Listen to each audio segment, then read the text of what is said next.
E o estresse pode ser entendido como uma resposta fisiológica, psicológica e comportamental de um indivíduo que procura se adaptar e se ajustar às solicitações internas ou externas ao organismo. Mas o que acontece quando ele ocorre no período da gestação? É o que vamos saber com o psiquiatra Joel Renaud Júnior. Boa tarde, seja bem-vindo. Boa tarde a você, Adriana, e ao Leão. Obrigado, prazer filho. estar aqui no programa de vocês. Prazer. Já vou mandar um beijo para dona Regina, sua sogra, que diz que assiste o nosso programa sempre. Obrigado, viu? E, doutor, estresse é a doença desse novo século, né? Só se fala em estresse hoje em dia, né? Mas como é que acontece o estresse gestacional, especificamente? Então, na realidade é bom que as pessoas nos entendam que o estresse em si, ele não é uma doença. Ele é uma resposta fisiológica a alguns fatores externos. Então, as pessoas, elas têm diferentes capacidades de adaptação a situações estressoras. Durante a gestação, embora seja um momento divino, de muita alegria, de felicidade para a maioria das mulheres, podem acontecer eventos estressores.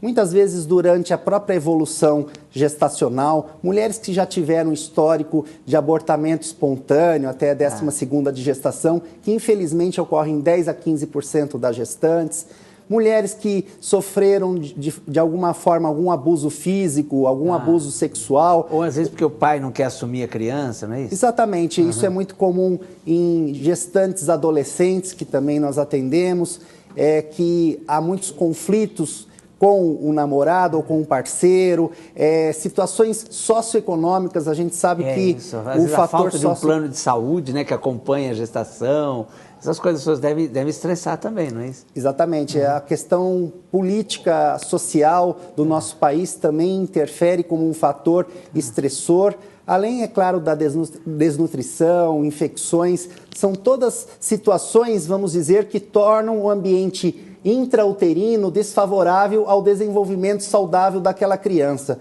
Porque a gente sabe que o desenvolvimento do sistema nervoso central, ele ocorre principalmente até o 3º mês da gestação, onde a gente tem transformação de células indiferenciadas, vamos dizer assim, para as pessoas nos entenderem, nos neurônios. Eles vão migrando para áreas como o hipotálamo, o tálamo e outras regiões que são responsáveis futuramente por quadros neurológicos, por quadros psiquiátricos e até por questões relacionadas à obesidade. Hoje a gente tem uma área da medicina que é a área de programação fetal. O que é isso? É mostrando o quantas condições adversas dentro do ambiente uterino, elas podem, de alguma forma, levar a consequências, tanto do ponto de vista físico, quanto do ponto de vista emocional, para o futuro dessa criança e até do adulto.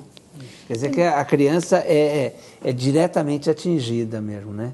Vocês estavam falando agora, na primeira entrevista, com a minha colega, sobre parto prematuro. A gente sabe que o estresse gestacional pela liberação de cortisol, que é um hormônio do estresse, e pela liberação também de noradrenalina, né? A noradrenalina, ela leva uma contração da artéria uterina e isso faz com que vá menos sangue para o bebê.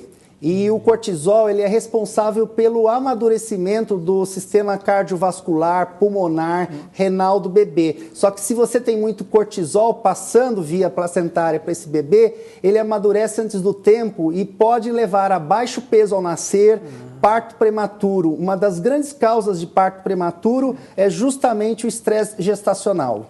Que triste isso. E, doutor, existe algum sintoma para ver se a pessoa está com estresse gestacional?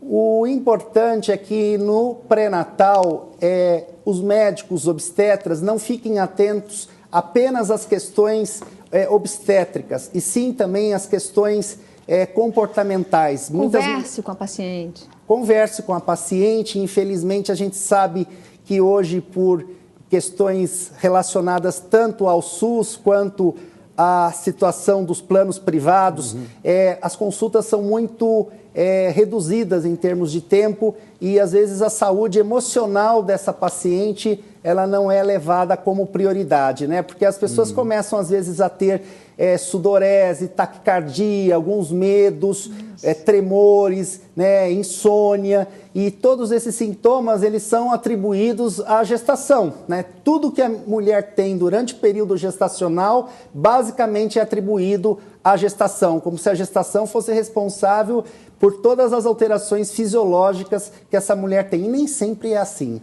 Agora, doutor, a gente falou do bebê, né? Tudo que pode acontecer com o bebê por causa do estresse da mãe. Agora, o que pode acontecer com ela, com a gestante? Que implicações pode ter esse estresse nela?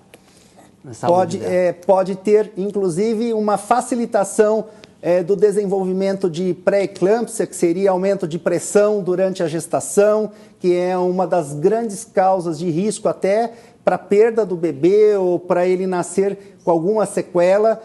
Diabetes gestacional, e hoje a gente sabe que as mulheres que têm diabetes gestacional, elas têm um risco 2 vezes maior de terem depressão pós-parto. Né? Hoje é um trabalho, inclusive, recente, publicado num importante jornal da Associação Médica Americana. Que diz que essa diabetes aparece só nesse período da gestação. A pessoa não precisa ser diabética antes, Não, né? precisa ser diabética. Agora, o problema, Leão, é que quando essas mulheres elas têm diabetes gestacional, elas têm uma probabilidade muito maior de terem posteriormente o diabetes. Já até não na fase onde são mais idosas, precocemente. E o estresse pode causar esse diabetes gestacional? Pode, sem dúvida alguma, precipitar o desenvolvimento desse diabetes gestacional, além de poder levar a quadros psiquiátricos, né? Porque o estresse ele tem uma evolução até um estado de exaustão, né? Onde a gente chama burnout, que significa combustão. Né? Esse estado de exaustão que algumas mulheres chegam pode precipitar tanto transtornos de ansiedade, transtorno de pânico, fobias, quanto transtornos de humor, transtornos de depressão, por exemplo. Quer dizer que o estresse, vamos dizer, a depressão pós-parto, está diretamente ligada, então, ao estresse Sem dúvida. Se você não fizer uma abordagem, sem dúvida alguma, ver toda a situação, todo o histórico de vida dessa mulher, o meio social no qual ela está inserida, incentivar hábitos alimentares saudáveis, prática de atividades físicas, aeróbicas, tudo isso tem, sem dúvida alguma, um fator na minimização do impacto do estresse. Pois é, doutor, eu queria pensar um pouco nisso, assim, no que pode ser feito com essa mãe estressada, aí, né, essa gestante estressada. Quer dizer, além da alimentação, exercícios físicos, mas também existe algum tipo de medicação que possa ser indicado aí no caso? Enquanto estresse, a gente procura fazer mais uma abordagem psicoterápica, que seria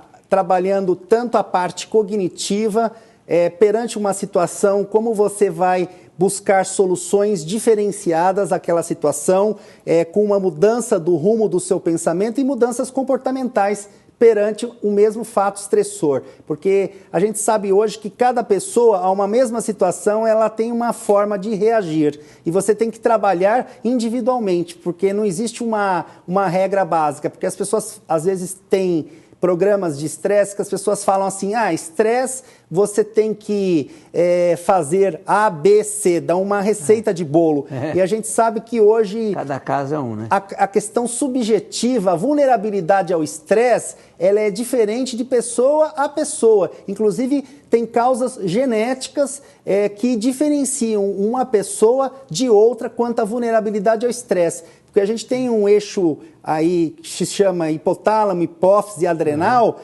que esse eixo, o desenvolvimento dele já é programado desde o ambiente intrauterino. Então, muitas vezes as pessoas não têm essa visão, né? E acham assim, se você buscar uma praia, um campo, alguma coisa paradisíaca, e elas começam a dar receitas de bolo. Eu tenho pacientes que vão ao meu consultório e se sentem até culpadas, falam, puxa, eu fiz tudo que aquele autor de livro de autoajuda me aconselhou e eu não tive benefícios práticos disso. Obrigado, viu, doutor? De nada. Olha, muito esclarecedora a sua entrevista, viu? Foi um prazer. Obrigado mesmo, viu?